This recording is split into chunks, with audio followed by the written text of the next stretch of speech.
lahul ghina katsiruh. Kadzalika man lam yantafi bi qalilil ilm fa huwa minal intifa bi katsirihi ab'adu. Orang yang tidak bisa menerima sedikit harta atau menolak kefakiran kemiskinannya dengan sedikit harta, dalam arti ini orang serakah tamak, maka dia tidak akan bisa mensyukuri banyaknya harta yang dimiliki. Demikian pula seseorang yang tidak dapat memanfaatkan ilmu yang sedikit, maka tidak akan bermanfaat atau mendatangkan manfaat untuknya dengan banyak ilmu.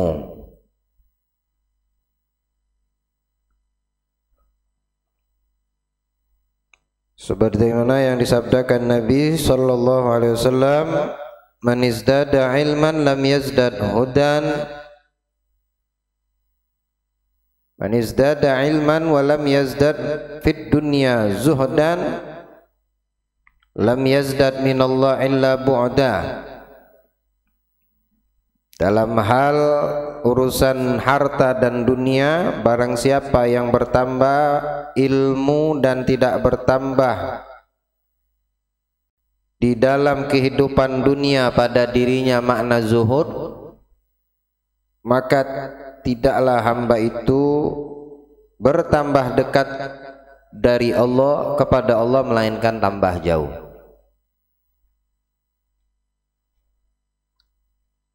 Sama halnya orang yang di dalam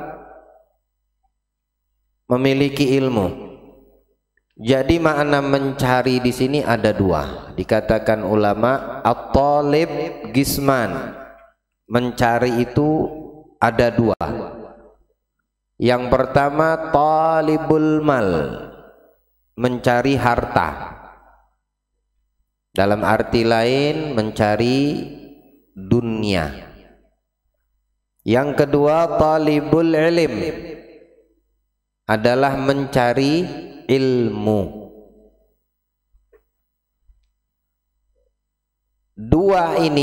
Dua pekerjaan ini, mencari dunia, mencari harta atau mencari ilmu, itu ala hasbul qasd wan niyah, tergantung tujuan dan apa yang diniatkannya. Kalau orang mencari harta, mencari dunia dengan tujuan dan niat yang mulia, maka yang didapatkan dari dunia yang dicarinya mahmudah, dunia yang terpuji. Sama halnya para penuntut ilmu. Menuntut ilmu, mendatangi guru, atau belajar di pesantren, atau menghadiri majelis-majelis ulama, majelis-majelis ta'lim, ala hasbul qasd wan niyah, tergantung maksud dan tujuan serta niatnya menghadiri itu, mencari itu ilmu, mendapatkan ilmu yang dicarinya. Kalau baik tujuan dan niatnya dalam menuntut ilmu, maka sebaik-baik ilmu dia dapatkan dan menjadi sebaik-baik hamba di sisi Allah, dunianya dan akhiratnya. Nah, di sini ada kedudukan dan tingkatan-tingkatan alim, orang yang berilmu.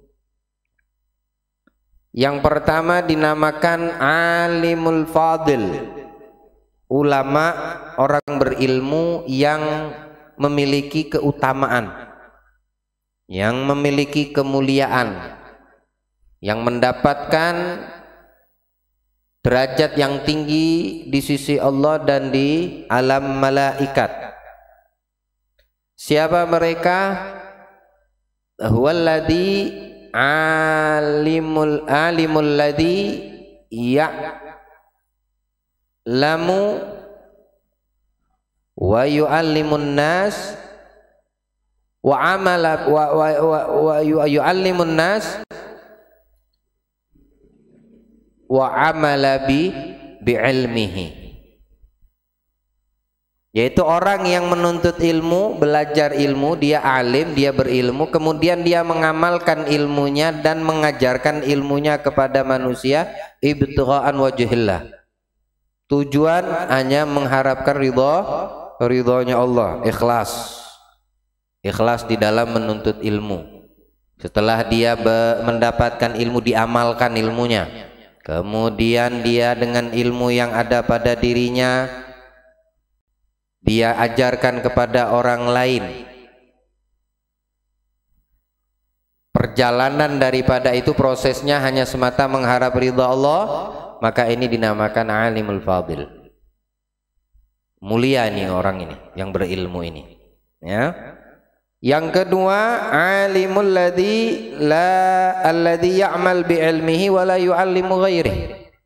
Orang yang berilmu, dia mengamalkan ilmu tapi dia tidak mengajarkan ilmu.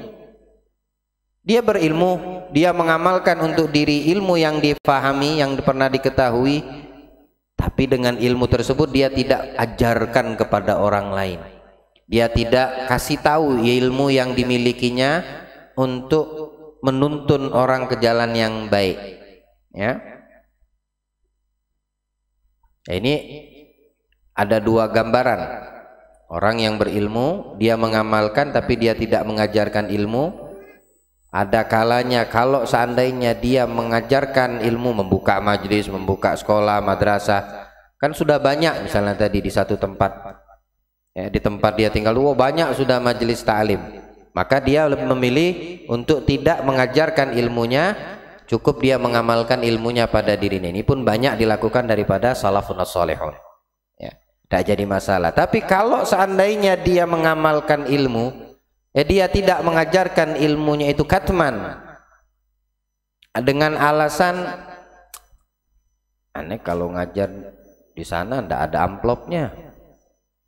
Nah, ini namanya alim madhmum, ya, ulama yang telah menghinakan dirinya karena dia sudah salah niat dan maksud tujuannya. Jadi dua ini beda, ya. Yang pertama tidak jadi masalah, tetap dia dikatakan orang yang terpuji.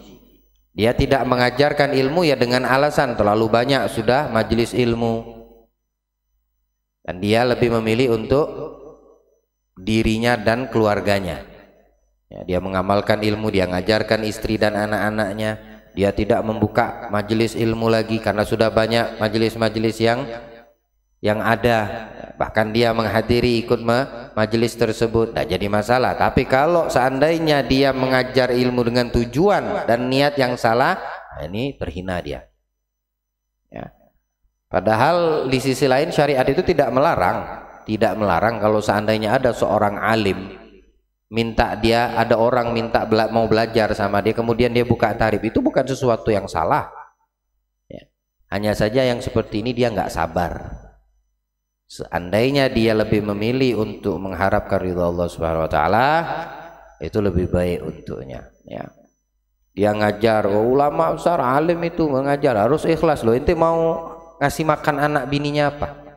Kalau dia fokus sama ngajar, fokus dengan ta'lim, fokus dengan mendidik agama, dia habiskan waktunya untuk mengajarkan ilmu dan agama serta apa yang diketahuinya sampai dia tidak bekerja, ya mestinya kita paham dengan mereka.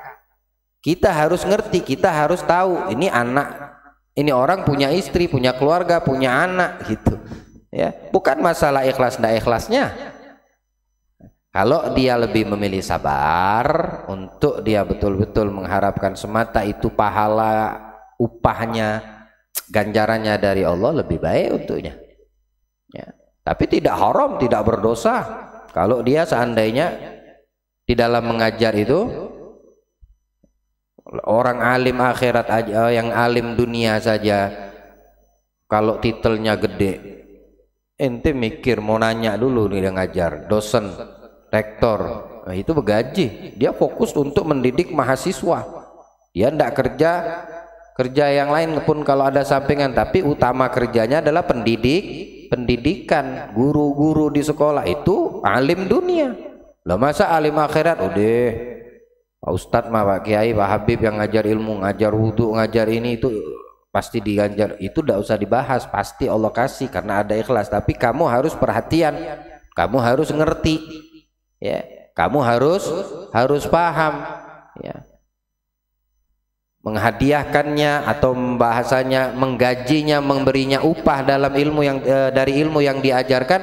itu fadilahnya besar. Tapi kalau tidak dia membuka tarif, tidak dia mengutamakan itu di dalam mengajar orang lain, lebih afdol, ya, lebih bagus. Maka dia akan sampai kepada tingkatan alim fadil. Nah, lalu ada yang ketiga, alimul ladzi la ya'mal bi ilmi. Dia tidak mengamalkan alim ilmu yang ada pada dirinya. Wa yu'allimun nas, tapi dia mengajarkan manusia. Oh, dai di atas mimbar, di atas podium, di masjid-masjid, musola, di majlis. Pokoknya kalau udah ceramah ini, tapi dia tidak mengamalkan ilmunya. Sholat, dia kagak sholat. Jangan tinggalkan jamaah, dia tidak pernah berjamaah. Banyak-banyak sholawat sama Nabi di bulan Nabi, dia kagak sholawat. Ada alim khatir namanya, bahaya untuk dirinya sendiri. Ya, dia telah ilmu yang dia ajarkan tapi dia tidak amalkan, akan menuntut dia menjadi hujjah atasnya nanti. Nah, ini dikhawatirkan akan menyeret itu alim, orang alim tersebut kepada siksanya Allah Subhanahu wa ta'ala. Ya. Bagus dia mengamalkan walau dia tidak mengajarkan, daripada dia mengajarkan tapi tidak mengamalkan. Nah, ini ala khatir, bahaya nih orang yang seperti itu, ya. Lalu yang keempat, alimul ladzi la ya'mal wa la yu'allimun nas.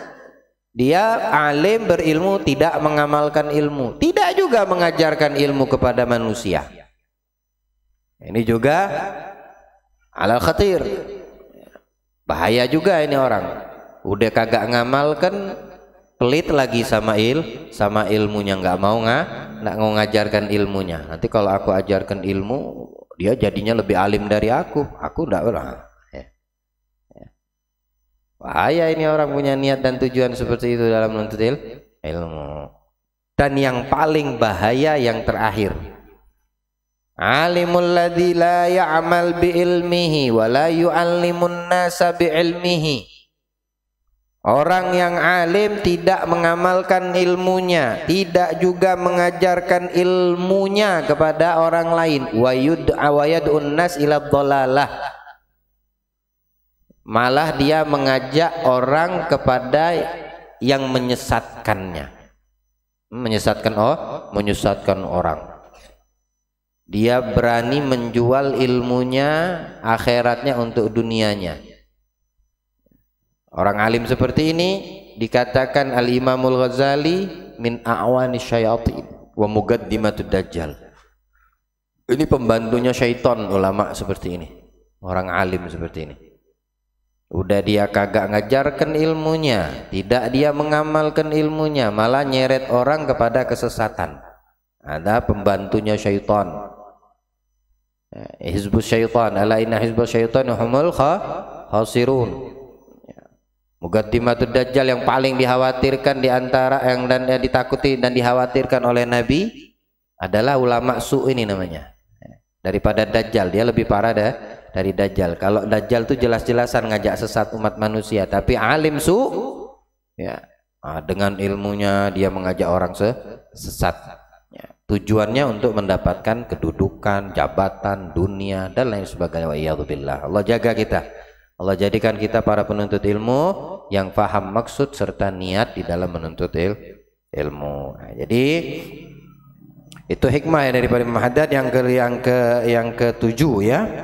Hikmah yang ketujuh mengajarkan kepada kita arti merasa cukup atau qanaah, tidak serakah, mensyukuri sedikit yang Allah berikan untuk kita, tidak tamak. Kemudian di dalam ilmu kita mengamalkan sedikit ilmu yang kita dapetin, itu lebih berguna, lebih afdal daripada orang yang banyak ilmu tapi tidak ada amalnya. Ya, sedikit tapi dia bermanfaat atau mendatangkan manfaat ilmu tadi sedikit, ya. Kalau tidak, untuk apa banyak ilmu tapi tidak mendatangkan manfaat untuk ini orang. Nah, itu lebih rugi. Baik. Lanjut. Al-hikmah tsaminatu. Hikmah yang ke-8, berkata radhiyallahu anhu, naza al-aqdar man istaqbaha min akhihi ma la yadkhulu tahtal ikhtiyar.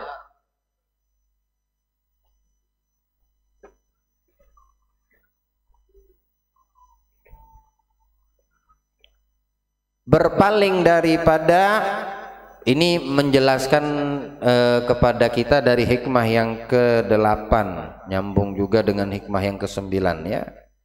Al-Imamul Haddad di sini menjelaskan sedikit pemahaman tentang at-tauhid ya. Bab yang menjelaskan tentang ilmu tauhid dan bagian daripada rukun iman yang terakhir. Untuk mina billah, untuk mina bil qada'i wal qadar khairun wa syarr.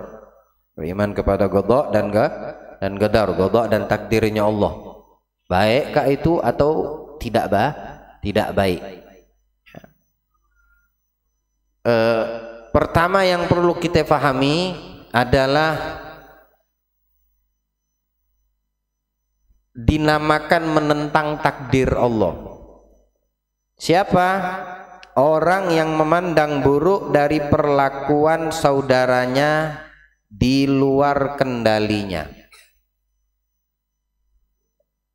Manusia ini memiliki yang namanya atau dinamakan upaya, usaha. Ya, jelasnya sering kita dengarkan, kita dapatkan dengan sebutan al-ikhtiyar. Ya, ikhtiar namanya. Tamam. Ada orang, kamu kesini dari rumah menuju tempat ini, jalan kaki atau naik motor atau naik mobil, naik kendaraan, ya. Kalau naik kendaraannya ugal-ugalan, mestinya di jalan di dalam kota itu 40 km per jam, ente tancap gas sampai habis gas tuh ndak bisa ini lagi. Ya, speedometer ente itu pecah gitu katanya. Ya, 120 km per jam. Lalu nabrak, terjadi kecelakaan. Ya, terjadi kecelakaan. Mau ente katakan itu takdir? Udah takdir anak kecelakaan? Enggak. Karena kita manusia ini mempunyai ikhtiar. Kamu bisa menentukan mau kamu ngebut atau santai. Ya. Nah, ketika itu kamu lakukan, bawa motor ugal-ugalan, ngebut, keluar dari prosedur daripada apa yang ditetapkan oleh polisi gitu, jangan di atas ini misalnya tadi, tapi kamu lewati itu batas, maka ini kesalahanmu, bukan apa namanya takdir godok. Oh, sudah Allah tentukan. Memang godok dan godok itu sudah ditetapkan sama Allah, tapi takdir itu yang terjadi. Kalau godok di sini dikatakan semua yang terkumpul menjadi satu, masih dalam satu, ya, belum terpecah di lauhil mahfud, itu namanya godok. Tapi namanya godar, takdir itu yang sudah Allah pecah, sudah Allah turunkan, bukan di satu waktu. Tapi kalau godok itu di satu waktu. Adapun godar, takdir itu bukan di satu waktu. Kalau di satu waktu ya tidak muat bumi ini. Contoh, Allah telah menetapkan di dalam godoknya jumlah manusia itu, jumlah makhluk hidup itu ada misalnya di atas 1 triliun, apa namanya? Sebutannya apa? Nah, bukan, maksud saya hitungannya 1 triliun misalnya tadi. Kalau 1 triliun kan 1000 miliar, ya enggak? Nah, kalau 1000 triliun apa? Satu apa gitu, enggak ada ya? Bukan 2 triliun, kalau 2 triliun mah 2000 miliar. 1 triliun 1000 miliar. 1000 triliun berapa ini sebutannya, adakah? Siapa yang kerja di bank nih? Hah? Biliun. Di atas triliun, biliun. Kuadraliun. 1 kuadraliun berarti 1000 triliun.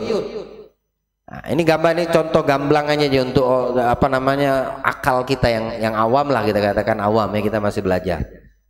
Di Lauhil Mahfud, qada Allah misal menciptakan makhluk hidup, manusia, binatang, tumbuh-tumbuhan berjumlah kuadratriliun, apa? Kuadriliun, berarti ada 1000 triliun. Itu dalam satu tempat, dalam satu waktu sudah tertulis. Tiba-tiba takdirnya dijadikan satu waktu juga. Kira-kira muat enggak nih dunia? Tak muat. Makanya di situ namakan takdir itu, dia tidak dalam satu waktu. Ada yang hidup, ada yang mati. Ini mati, oh di sono lahir, oh di sana lahir, juga di sono ada yang mati.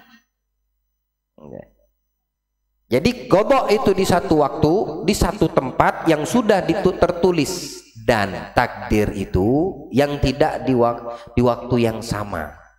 Dia terpisah. Ada waktu-waktu yang telah ditentukan oleh Allah. Ya. Mau itu baik, mau itu tidak baik, semua sudah ada di Lauhil Mahfud, sudah tertulis dengan namanya qada. Cuma di sisi lain, di dalam realita takdirnya, kita ini dikasih sama Allah ikhtiar, memilih.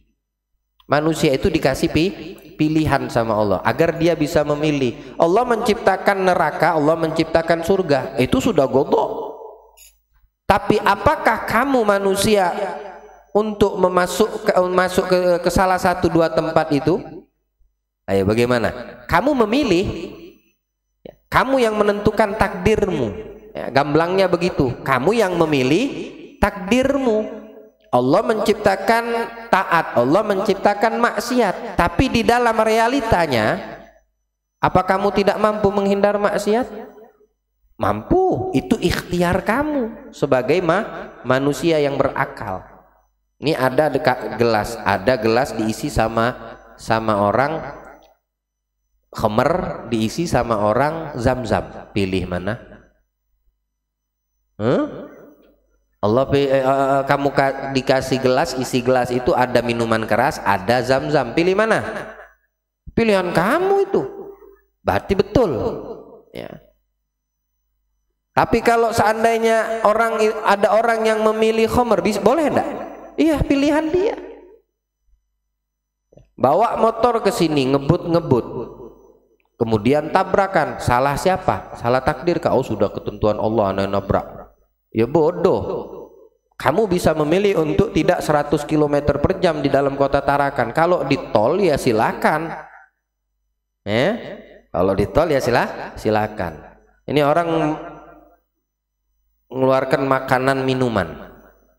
Cara mengeluarkannya, ya, yang satu bawanya betul pelan, dikasih sama dia. Gelas tadi yang ada isi makanan dikasih sama dia. Kemudian yang satu lagi bawa makanan gelas ugal-ugalan, sambil bawa sambil loncat-loncat. Ya.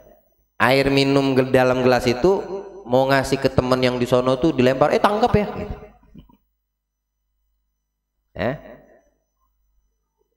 Nah, itu ikhtiarmu atau ketetapan Allah. Kalau aku memberi minuman ini dengan cara melempar, itu ikhtiarmu. Jadi tidak bisa kita apa namanya menyalahkan. Kalau orang yang bawanya sudah betul itu makanan tiba-tiba tumpah, ya, maka kamu tidak bisa menyalahkan atau memandang buruk dari perlakuan orang yang bawanya betul tiba-tiba jatuh. Dia udah bawanya betul, kok bisa jatuh? Nah, tidak bisa kamu menyalahkan, itu udah takdir. Tapi kalau seandainya dia bawanya ugal-ugalan, tiba-tiba jatuh, boleh kamu salahkan. Bukan menyalahkan takdir itu namanya. Dia bawa motor ugal-ugalan, kemudian nabrak, kamu salahkan dia, enggak apa-apa. Itu bukan menyalahkan takdir.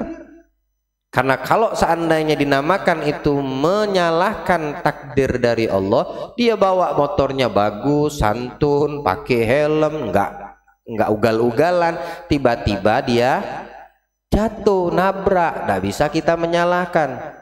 Tidak bisa bawa motor kah kamu nih nabrak, padahal dia sudah mengikuti cara yang betul di dalam berkendara. Ya, tidak bisa ente salahkan. Kenapa? Karena udah takdir, udah jalan bawanya bagus, tapi ditakdirkan Allah untuk nabrak. Ya. Sama yang tadi bawa ugal-ugalan, boleh kamu salahkan, tapi kamu tidak menyalahkan takdir itu namanya, karena dia yang memilih untuk bawa ugal-ugalan. Paham sampai situ? Diceritakan Syekhna al-Alama Sayyid Umar al-Jailani, beliau pernah mengatakan terjadi pada salah satu orang soleh, ada satu orang soleh melihat anjing. Melihat anjing itu kurap, tahu kurap enggak? Ada penyakit kayak kurap, kudis, koreng, pokoknya tidak bagus lah, menjijikkan ini anjing tadi ya. Kemudian berada di tengah-tengah tempat sampah, tempat yang jorok lagi ya. Udah mungkin kulitnya hancur, bulunya tidak tahu lagi gimana, pincang mungkin ya, seperti itulah gambarnya, menjijikkan. Ini orang melihat itu anjing di tempat sampah. Lalu ini orang tadi itu mengatakan, menghina ini anjing. Jijik betul. Nih anjing ini kok bisa kayak gitu ya? Buruk betul rupanya, menjijikkan. Maka dengan izin Allah ini anjing berbicara. Ini mengajarkan kepada kita bagaimana kita menyikapi dan memahami tentang qada dan qadar ya. Apa yang dikatakan itu anjing? Anta ta'tarid 'ala sun'ah am 'ala sani'. Kamu berpaling, kamu mengingkari atas ciptaan atau yang menciptakan, kata si anjing. Anta berpaling, menyelisihi, mengingkari yang diciptakan atau yang menciptakan. Kalau seandainya ada pilihan untukku, aku tidak mau diciptakan jadi anjing, apalagi sakit kayak gini. Kalau memang aku dikasih pilihan, kata si anjing ini. Tapi Allah mempunyai ketetapan dan pilihan, dan dia pengen aku jadi anjing plus sakit lagi. Ya seperti yang kamu bilang tadi, aku anjing yang tidak bagus, menjijikkan, borok, apalagi namanya kurap dan lain sebagainya, penyakitan. Nah, sekarang kamu berpaling daripada ciptaan atau yang menciptakan. Maka ini orang alim, seorang orang soleh ini tadi itu mengambil hikmah, masya Allah. Ya. Nah ini kalau kita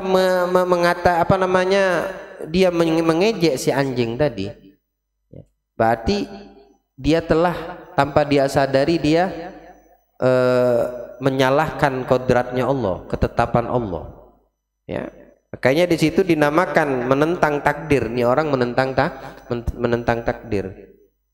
Karena pilihan, kalau dikasih pilihan ini anjing tidak mau dia jadi anjing.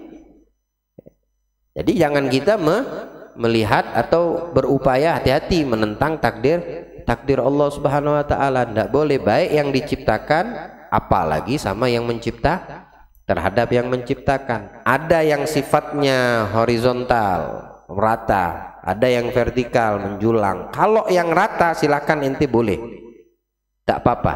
Tapi kalau yang sifatnya itu naik, jangan pernah ente menentang takdir Allah. Sama. Nabi Nuh itu di dalam riwayat, dalam sebagian riwayat tafsir, Nabi Nuh, makanya dinamakan namanya itu Nabi Nuh. Nuh itu karena terlalu banyak menangisnya. Nahayanhu nauhan, menangis banyak, menangis karena untuk Allah, menangis karena takut kepada Allah. Pernah suatu ketika Nabi Nuh itu melihat ada anjingnya sama yang kayak tadi gambaran pertama, jijik, menjijikkan, jorok dan tidak enak. Akhirnya Nabi Nuh beludah dalam hati dia karena melihat ini jijik, ini anjing tadi, beludah. Ngomong ini anjing dengan izin Allah, dengan izin Allah. Apa yang dikatakan oleh anjing tadi? Ata'ibuni am ta'ibu khaliki. Kau menjelek-jelekkanku atau menjelekkan yang menciptakanku, wahai Nuh. Kata si anjing ini, menyesal Nabi Nuh. Ya, karena dia tahu kalau menjelek-jelekkan anjing tadi, ya sudah Allah menciptakan itu anjing. Kalau dia dikasih pilihan, mana dia mau jadi anjing yang sakit-sakitan? Jadi anjing aja nggak mau. Gitu. Apalagi udah dijadikan Allah anjing, sakit lagi gitu, membuat orang tuh menjauh darinya. Nah, kalau kita menyalahkan itu ciptaan, ya, berarti kita menentang takdir Allah. Hati-hati, ya. Jangan sampai kita setiap apa yang kita lihat di luar kendali kita langsung kita menyalahkan orang tersebut. Tak boleh seperti itu. Atau memang sifatnya sudah bawaan. Kamu ketemu orang yang rupanya ndak tampan misalnya tadi, ya. Atau kita berkaca melihat, oh Allah, mukaku buruk betul misalnya tadi, kok hitam kulit, kok hidungku mancung ke dalam misalnya tadi, dia berkaca. Lah, hati-hati, kamu sudah bikin masalah terhadap ciptaan, ya. Kalau kamu bisa dikasih pilihan, ya kamu pengen yang tampan, jadi yang terbaik, jadi yang paling cantik, yang paling bagus, ya. Tapi Allah pengen kamu seperti itu, sudah. Jangan kamu hina ciptaan, ya, berarti kamu menentang takdir. Tak boleh kita menentang takdirnya Allah Subhanahu wa taala.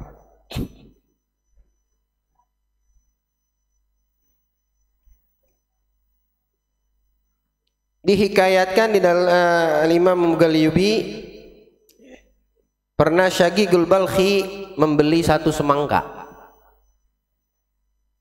Beli satu semangka. Istrinya minta tolong belikan satu semangka. Maka dibelikan, dibawa pulang. Pas dibuka, semangkanya itu busuk dalamnya. Tidak bagus semangkanya tadi. Lalu marah-marah istrinya, ngomel-ngomel. Kamu ini tidak bisa beli semangka, kok beli yang busuk kayak gini? Kenapa belinya yang hancur nih?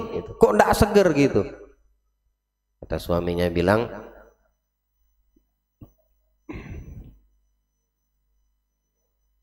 kamu ini marah kepada pembeli atau kepada yang penjual atau kepada semangka petani atau kepada Allah? Digituin nama suaminya. Kalau kamu marah kepada pembeli, kepada penjual, mana si penjual tahu di dalam semangka itu isinya bagus dan tidak bagus? Kalau dia tahu dan dia bisa memilih, dia akan memilih semangka yang bagus untuk dijual. Biar apa? Biar pelanggannya puas. Ya. Ini kadang-kadang kita juga seorang pedagang, yang buruk ditampilkan biar cepat laku, yang bagus disimpan dulu untuk stok. Jangan. Pedagang yang jujur, bagus ini, KW ini ori, ini KW, jujur dia. Karena pedagang yang jujur itu bersama para syuhada nanti hari kiamat. Ya, sebagaimana Nabi SAW sabda, at-tajirul amin, as-sadiqul muslim, ma'a syuhada yaumil qiyamah.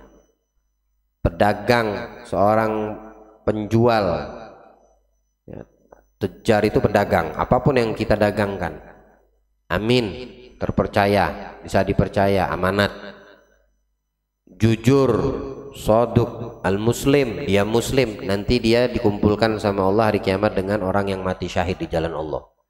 Ya, kumpulnya dengan mati syahid. Siapa mati syahid? Para sahabat Rasulullah. Oh, utama lagi, ya, sahabat yang meninggal syahid di jalan Allah, mulai dari sahabat Sayyidina Abu Bakar, Umar, Uthman, semua sahabat yang jihad bisa bilang syahid dikumpulkan. Ini orang pedagang yang jujur, amanat, dan dia dan dia Islam. Kalau kamu marah kepada pembeli, anakku tahu isi dalam semangka. Yang aku inginkan pilihan yang terbaik. Kalau kamu marah kepada petani, petani sudah berupaya. Tidak mungkin dia beri pupuk yang busuk, yang hancur, yang tidak bagus, karena dia pengen panennya juga bagus. Jangan-jangan kamu marah kepada yang menciptakan semangka. Baru ngeh istrinya bahwasanya pertanyaanku, marah-marahku ini bisa membahayakan dan mencelakakanku. Akhirnya dia bertobat kepada Allah Subhanahu wa taala, ya, karena dia mengetahui bahwasanya dia telah menentang takdirnya Allah, ya, tanpa dia sadari, ya, menentang takdirnya Allah Subhanahu wa taala. Hakada. Jadi di mana kita dinamakan menentang ke takdir Allah Subhanahu wa taala? Ketika kita memperlakukan saudara kita yang lain atau memandang buruk dari perlakuan saudaranya yang berada di luar kendalinya. Jadi semua yang di luar kendali kita jangan pernah kita menyelisihinya, mengingkarinya, karena itu belum tentu atas melebihi melewati dari batas kemampuannya. Bisa jadi dia tidak sengaja, ya. Bisa jadi dia tidak sengaja. Temenmu pinter, yang satu bodoh, yang satu pinter. Yang bodoh diejek-ejek, diolok-olok. Jangan. Yang satu pinter dipuji-puji, enggak juga. Karena tidak ada orang itu lahir pinter. Nah, ini namanya ikhtiar, ya, ini namanya ikhtiar. Tapi kalau untuk menentang dari ketetapan Allah, nah ini yang dilarang, yang harus kita berhati-hati. Baik, Tim. Dalam kesempatan lain beliau berkata, ar-ridha bil qada'i yantafi ma'ahu al-i'tiradu 'ala Allah. Wa yabqa ma'ahu talabu lima yanbaghi ay yatlub wal harabu mimma minhu yahrab. Artinya, rela menerima takdir harus seiring dengan tidak adanya protes kepada Allah Subhanahu wa taala, sehingga yang tersisa hanyalah mencari apa yang harus dicari dan menjauhi apa yang harus dijauhi. Ar-ridha bil qada yantafi ma'ahu al-i'tirad 'ala Allah. Rela menerima takdir, ikhlas menerima takdir harus seiring dengan tidak adanya protes kepada yang mendatangkan takdir. Kalau kita rela ikhlas dengan takdirnya Allah, ya ndak boleh juga dibarengin dengan protes. Contoh, Allah kasih seorang hamba sakit. Allah kasih ujian seorang hamba sakit, parah lagi sakit, ya. Ana ridho deh, ana ridho sama ini semua datang dari penyakit, datang dari ana ridho, alhamdulillah, ana ikhlas. Ana nggak mau berobat, nggak mau ke dokter, ya keliru, ya, keliru. Sama seperti orang mengatakan ada racun di depan dia, tak minum nih racun, ana yakin ana ndak bakal mati. Bego, bahlul. Ada api di depannya, gede kobaran api tadi, ana bakal loncat ke dalam itu kobaran api, dan ana yakin terhadap takdir dari Allah. Ini takdir dari Allah, ana harus ngeloncat dan tidak akan terbakar anak kalau memang takdir anak nggak terbakar. Plok masuk dia, maghrum nih orang, majnun nih, ya. Bagaimana bisa ridho rela dengan takdir tapi sehingga tersisa hanyalah mencari apa yang harus dicari dan menjauhi apa yang harus dijauhi, seiring dengan tidak adanya protes kepada Allah Subhanahu wa taala. Allah kasih itu penyakit, kamu harus terima karena itu memang ketetapan dari Allah. Tapi di sisi lain, ya, mencari apa yang harus dicari itu daripada jumlah godok dan godar, bagian daripada godok dan godar. Mencari apa yang mestinya kamu cari. Apa? Kamu dikasih sakit, tidak boleh kamu tidak terima sakit, itu memang sudah ketetapan Allah untuk kamu sakit. Tapi mencari apa yang harus dicari bagian daripada godok dan godar. Malah kalau kita tawakal, nggak ada ikhtiar, itu kita menentang godok dan godarnya Allah. Nah, bagian daripada tidak menentang godok dan godar, kamu mencari ya, apa yang harus dicari. Ketika sakit, apa yang dicari? Obat, kesembuhan. Caranya ke dokter, ya. Kemudian minta resep obat. Nah, itu ikhtiar, proses tadi, usaha kamu ke dokter, minum obat, bagian jumlah dari godok dan godar. Atau menjauhi apa yang mesti dijauhi. Kayak tadi saya contohkan, racun diminum. Tahu itu racun. Dalam godoknya Allah, Allah menciptakan racun. Dalam godoknya Allah, Allah menciptakan makhluk binatang namanya ular kobra, kelajengking. Bawa racun enggak itu? Bawa racun. Nah, di antara bagian dari godok dan godar apa? Menjauhi apa yang mesti kamu jauhi. Udah tahu itu racun binatang mematikan, malah kamu deketin, kamu elus-elus, ular kobra, king kobra lagi gitu. Kalau memang takdir Allah, nggak dipetok anak. Ya, kalaupun anak digigit sama dia, kita tahu nih racun ya, nggak mati, ya nggak bakal mati, dideketin sama dia. Lah ini namanya menentang takdir. Yang dinamakan bagian dari kodok dan godar, dia mencari apa yang mesti dicari, menjauhi atau menghindari apa yang mesti dia hindari. Tak boleh kita ya, apa namanya, seperti orang contohnya miskin. Sudah godoknya Allah, ente miskin, misalnya tadi fakir, ya udah terima alhamdulillah. Tapi di antara jumlah bagian dari godok dan godar, ikhtiarmu apa? Untuk kamu bekerja, ya. Bukan untuk kamu kaya raya, ya syukur-syukur kalau seandainya dengan bekerja tadi kamu sukses dari fakir menjadi kaya. Atau kamu bodoh, ya terima takdir Allah bodoh, sampai mati mau bodoh. Ya enggak, ada ikhtiar kamu untuk pinter dengan cara belajar. Jadi tadinya bodoh, kamu tidak bodoh lagi. Nah, ini bagian daripada jumlah kodok dan godar. Nah, jadi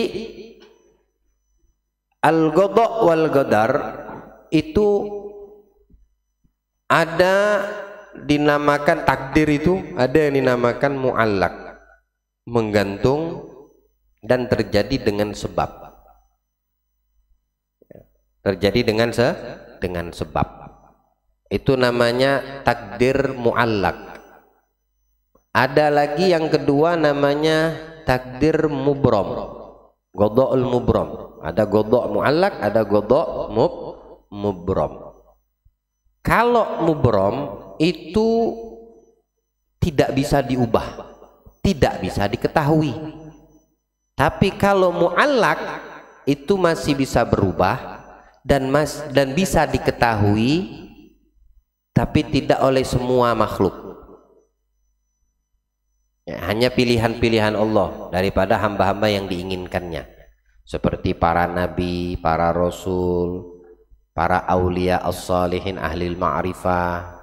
Ya, tidak semua seperti kita bisa mengetahui godok mu'allak, masalah takdir godok dan godar, tidak semuanya. Ya, contohnya apa? Seperti masalah umur, masalah rizki, itu kan sudah ditetapkan dalam ketetapan Allah, godok dan godarnya Allah. Ya. Rizkimu bagus dan tidak bagus, banyak atau sedikit, dan itu bisa berubah. Nah, ini namanya godok mu'allak. Ya. Nabi mengajarkan, banyak silaturahim, banyak bersedekah, nolak bala. Tadinya di dalam ketetapan Allah qadha kamu mendapatkan musibah, tapi karena kamu bersedekah mengubah daripada itu yang muallak, qadha yang menggantung tadi yang mesti bakal kamu dapat, akhirnya kamu terhindar dari musibah. Kamu sakit, di antara fadilah bersedekah apa? Mengangkat dan menyembuhkan orang yang sakit. Itu fadilah yang pasti. Kalau obat itu tidak pasti, belum pasti ya. Tapi kalau sedekah itu pasti karena Nabi yang menjaminnya. Lalu bersedekah nih orang ya, kemudian diangkat sakitnya, disembuhkan sama Allah. Nah, ini qadha muallak, bisa berubah, bisa diketahui ya. Tapi ada di sisi lain namanya qadha mubram yang tidak bisa berubah dan tidak ada yang bisa mengetahui. Contohnya apa? Masalah hari kiamat ya. Tidak malaikat wala nabi mengetahuinya. Walihada Jibril datang kepada Nabi SAW dan bertanya, mata sa'ah, kapan kiamat? Kata Jibril, walaupun menyerupai bentuk manusia. Apa jawab Nabi? Besok, tahun sekian, 2012. Nah, sampai ada film itu. Sok tahu itu yang bikin produser gila tuh. 2012 kiamat. Dia tahu, berarti dia Tuhan dong. Kalau udah bisa tahu kiamat. Jibril aja nanya sama Nabi, mata sa'ah, kapan itu kiamat? Terus dikasih tahu sama Nabi. Apa jawab Nabi? Mal mas'ulu anha bi'alama minas sa'il. Adakah orang yang bertanya itu mungkin lebih tahu daripada yang ditanya? Dan Nabi bilang menentukan hari ini, bulan ini, tahun ini, jam sekian. Nah, yang bertanya itu biasanya lebih tahu kata Nabi dari yang ditanya. Nah, dua-duanya enggak tahu, yang bertanya sama ditanya enggak tahu kapan kiamat. Ini namanya qadha mubram. Ya, seperti Allah dalam Al-Qur'an firmankan perihal ini, yamhullahu ma yasha, Allah menghapus apa yang diinginkannya. Nah, yang sudah ditetapkan sama Allah. Wa yuthbit, dan menetapkan juga apa yang diinginkannya. Nah, ini namanya qadha muallak. Ya. Dia umurnya meninggal udah ditentukan sekian, tiba-tiba yamhullah, dihapus sama Allah. Wa yuthbit, ditetapkan yang baru lagi, ditambah setahun jadinya 61 tahun. Ya. Nah, itu jadi qadha muallak dia. Namanya qadha muallak. Kenapa? Oh, karena dia sering bersilaturahim, kuat silaturahimnya. Kalau silaturahimnya sama ulama, sama orang yang mendatangkan ilmu yang bermanfaat, bukan silaturahimnya ke mall, bukan silaturahimnya ke pasar. Ya, silaturahim juga itu namanya, tapi menyambung silaturahim dengan tokoh. Ya, repot, nggak berubah tuh qadha. Kalau silaturahim ke orang tua, ya, anak sudah berumah tangga, pisah dia dari rumah orang tuanya. Ya silaturahim lah setiap waktu ke rumah orang tuanya, setiap hari diatur. Tidak bisa 2 hari sekali, nggak bisa 3 hari sekali, seminggu sekali kek ya. Kalau dia masih di satu wilayahnya, sama-sama ditarakan, orang tua ente ditarakan, datangin sore kah, datangin sehari sekali, 2 hari kah, seminggu, jangan kagak. Nah, silaturahim ini kepada orang tuamu lagi menyambung umurmu yang tadi ditentukan pendek menjadi panjang. Namanya qadha muallak. Takdir yang menggantung, artinya yang bisa berubah dengan sebab. Nah, sebabnya apa? Kamu suka silaturahim dengan ibu bapakmu. Jadi yang pendek umurmu tadi sudah ditentukan sekian, berubah. Tapi kalau qadha mubram yang nggak bisa diubah-ubah, hanya Allah yang tahu. Yamhullahu ma yasha wa yuthbit wa indahu ummul kitab. Tapi di sisinya Allah ada juga nama ummul kitab, ada mubram, tidak ada yang tahu kapan itu kiamat. Ya, tidak ada yang tahu. Tapi kalau qadha muallak, ya malaikat semua tahu apa yang tertulis di Lauhil Mahfuz. Ya. Ada neraka, tahu mereka melihat neraka. Ada surga, tahu mereka melihat surga. Seperti yang tidak bisa diketahui kapan itu kiamat berakhirnya dunia. Nah, tidak ada yang tahu kecuali Allah. Masalah rizki, masalah umur itu bisa diketahui, artinya bisa diubah, masih muallak, dia tidak baku, tidak permanen, dan bisa diketahui, masih bisa diketahui serta bisa berubah. Tamam. Yaqulu Ibnu Arabi rahimahullah, la yalzamu birridha bil qada ar-ridha bil maghdi. Tidak harus kita itu orang ridho dengan qada,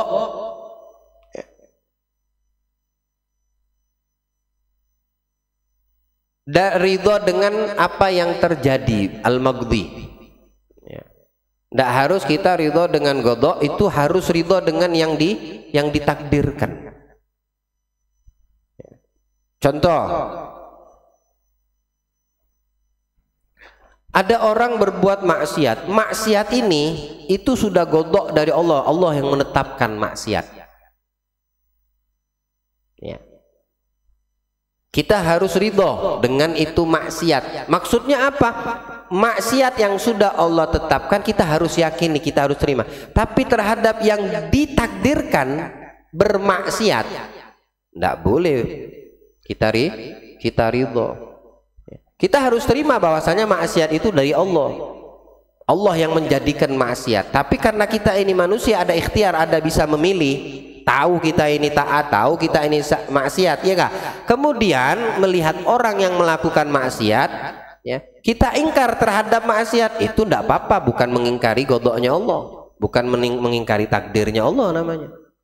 Tapi maksiatnya memang dari Allah. Yang melakukan kemaksiatannya itu tidak boleh kita sudah qada dari Allah, udah takdir dari Allah. Tidak boleh. Kita punya pilihan untuk mengingkari, untuk tidak menyetujui itu perbuatan maksiat, bukan maksiatnya. Kenapa? Karena yang berbuat itu atas pilihannya dia, bukan maksiatnya, tapi dianya memilih untuk melakukan maksiat, ya, bukan ketetapan Allahnya. Seperti Allah menciptakan surga dan neraka, itu neraka untuk orang yang maksiat. Nah, maka maksiat itu menjadi penyebab orang masuk misal ke dalam neraka. Makanya ada itu maksiat, ada itu dosa. Nah, perbuatan-perbuatan itu sudah ditetapkan sama Allah. Tiba-tiba ada orang yang melakukan. Nah, ini berarti orangnya yang salah, bukan ketetapannya. Bukan ketetapannya, tapi yang melakukannya. Kenapa dia melakukan? Padahal dia bisa memilih untuk tidak melakukan. Si orangnya ini al-maghdi namanya. Ya. Ada namanya qada, ada yang namanya maghdi. Maghdi itu yang melakukan, si pelakunya, bukan ketetapannya.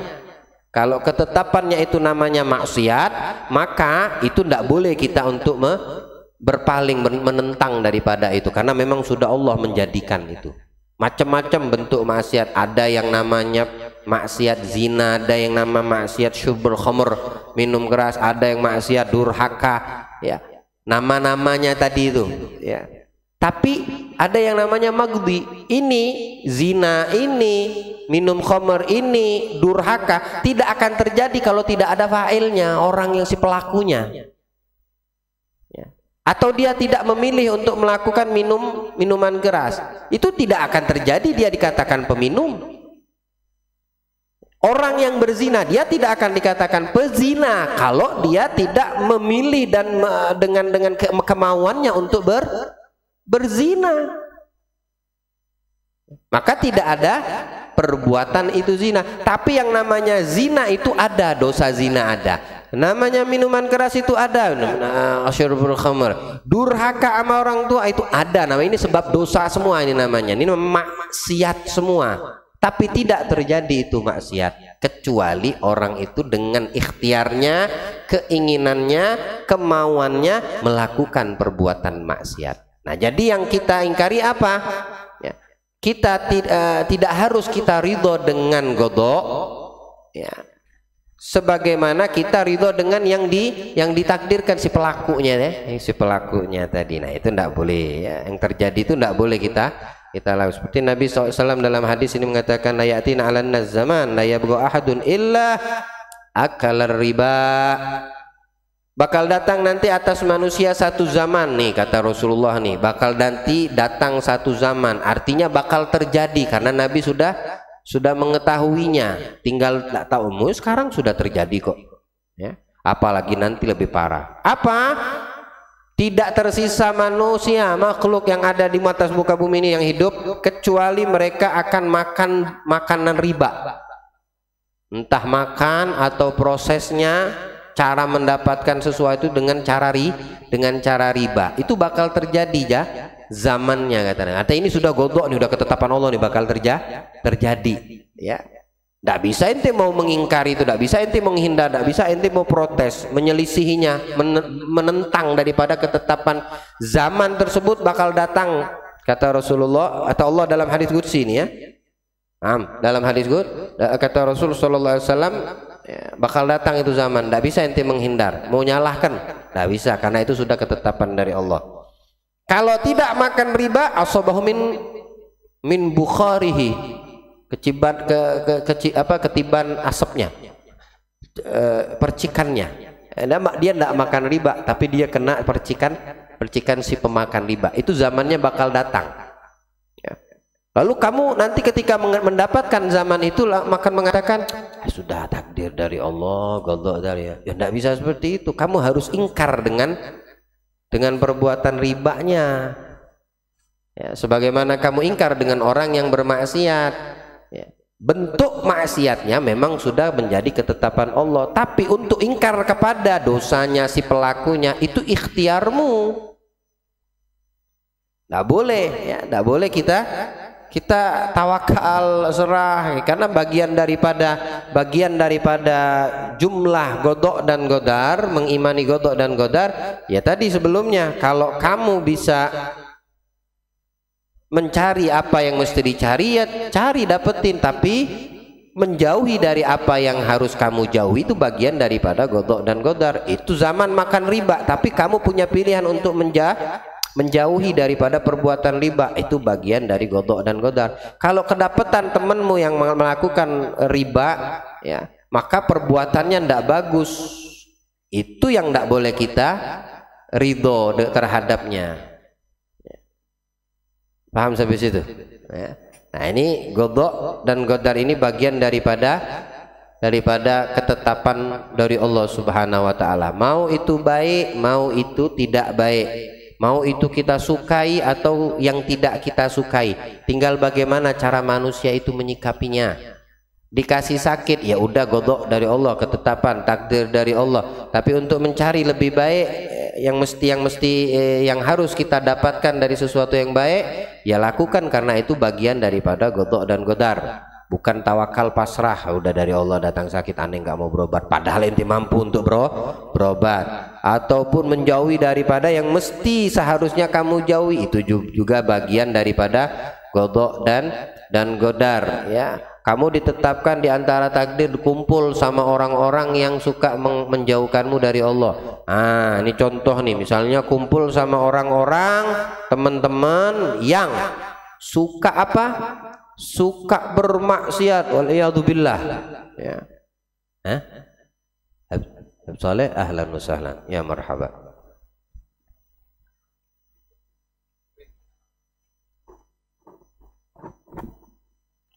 Allahu akbar, fadhal. Waalaikumsalam warahmatullahi, ya hayya bil habib, khair. La ada. Please كمل. الله أكبر. كمل الدرس شوي. كذلك نحن نستفيد إن شاء الله. Baik. Jadi mengingkari daripada ketetapan atau godok ya, bukan daripada apa yang ditetapkan oleh Allah, tapi siapa yang berbuat maksiat tadi kita tidak boleh mendukung, memberikan support akan maksiat yang dilakukannya ya. Contohnya tadi itu tadi ya, memilih mencari sesuatu yang harus kita cari bagian daripada qada dan qadar, menjauhkan diri kita dari sesuatu yang mesti kita menjauhinya, itu juga bagian daripada jumlah al-qada wal qadar. Nah, jadi mudah-mudahan apa yang kita pelajari, Allah tanamkan hikmah, pemahaman untuk kita sekalian pada malam hari ini daripada Al-Hikam Al-Habib Abdullah bin Al-Muhammad Al-Haddad ya, dan mudah-mudahan kita bisa mengamalkan daripada apa yang kita pelajari ya, setiap harinya, setiap malamnya dari satu tempat ke tempat yang lain. Dan alhamdulillah ini malam kita mendapatkan tamu mulia, masya Allah ya, da'ilullah Al-Habib Habib Saleh bin Abdullah Al-Kaf. Beliau ini min Tegal, Sayyidi, tinggal di Tegal ya. Alhamdulillah beliau safari dakwah di Tarakan ini menyempatkan hadir di majelis kita, dan apa namanya, ini majelis program Maulid Arba'in, Sayyidi. Alhamdulillah min ikhwan al-muslimin muslimat yang membuka rumahnya dari rumah ke rumah, pindah-pindah ya, selama 40 malam insyaallah ya, walaupun belum terisi sebagian tapi berjalan waktu insyaallah ya, alhamdulillah. Nah ini apa namanya, ikhwan-ikhwan kita juga sama-sama kita menuntut ilmu, belajar untuk mendapatkan keberkahan yang kita baca tahun ini daripada Barakatus Salaf Al-Imam Al-Haddad, Al-Hikam beliau ya. Mudah-mudahan kita semua mendapatkan barakah daripada Al-Qutbid Da'wah Al-Habib Abdullah Al-Haddad, dan kita juga mengharapkan daripada wejangan ya, ilmu yang antum bisa hadirkan untuk kita semua. Dan semoga Allah memberkahi perkumpulan kita pada malam hari ini insyaallah. Allah senantiasa memberikan al-afiyah, khususnya untuk Al-Habib Saleh. Kita doakan selalu dijaga dalam dakwahnya, perjalanan beliau, kesehatan selalu diberikan Allah untuknya, dimudahkan segala urusannya insyaallah, diberkahi umurnya, selalu dalam keadaan taat kepada Allah dan Rasul Muhammad. Dan untuk kita sekalian insyaallah, amin ya rabbal alamin. Fa'ali falyatafaddal mashkura.